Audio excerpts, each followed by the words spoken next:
Okay, have you ever been at some big holiday gathering, you look around the room, and you kind of think, wow, I love some of these people, and some of them, well, they're just here. We throw around the words relatives and family like they're the same thing, but are they? Let's actually dig into the real difference. So, let's just start with a really simple question.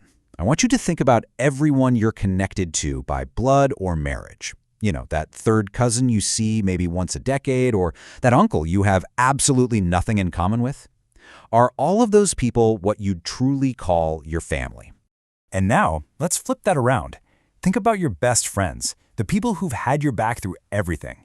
Maybe it's a mentor or a neighbor you can always count on. Heck, maybe it's even your dog. They're not on the official family tree, but don't they just feel like family? This right here is where it all starts to get really interesting. To really get this, we've got to build from the ground up. So let's start with the most clear-cut black and white term of the two, your relatives. Okay, so this sounds super technical, right? But all it really means is that a relative is anyone who's connected to you through a shared bloodline, that's consanguinity, or through a legal bond, like marriage, that's affinity. It's basically the official list of names on a genealogical chart. So the key thing here is that being a relative has nothing to do with feelings. It's just a fact. Your connection is based on genetics or a marriage certificate, plain and simple. You can't change who your birth mother is, or that you have a second cousin twice removed. It's a relationship that is just given to you. You don't get a say in the matter. All right, so we've got that solid foundation down. Now let's move on to the much richer and, let's be honest, way more complicated idea of what makes a family. See the difference immediately? The language completely changes. There is no mention of biology or law here. Nope. Family is all about emotions and actions. It's that deep connection, that mutual support, that powerful feeling that you belong. At the end of the day, it's about who shows up for you. And this really gets to the heart of it all. A family bond is built on stuff like love, trust, and support. It's totally subjective. I mean, what feels like family to you might be totally different for someone else. And here's the most important part. It's a relationship that we actively choose to be in, and one that we nurture and grow over time. So what we have are these two circles. One is relatives, and the other is family.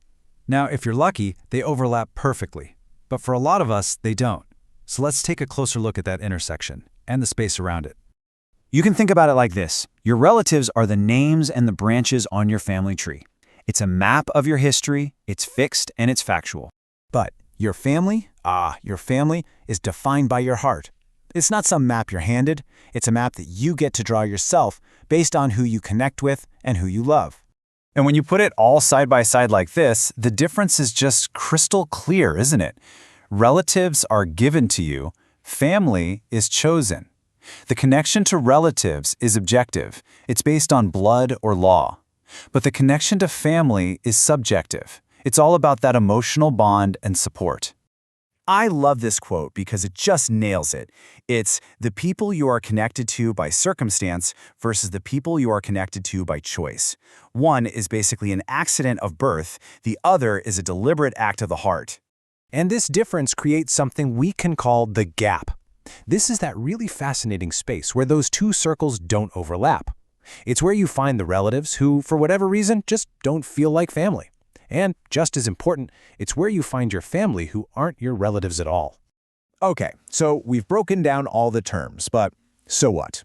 Why is it actually important to understand this? How does knowing this difference help any of us in our day-to-day lives?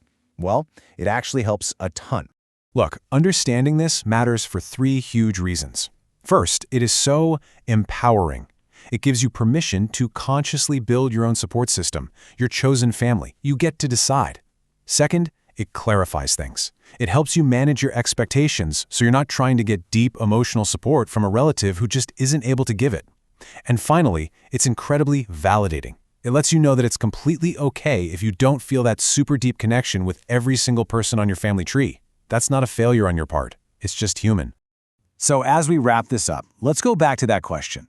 I want you to look past the official family tree for just a moment and think about the people who truly support you, who lift you up, who have you actively chosen to have in your life. Because those people, whether they're connected to you by blood or just by bond, they're your real family.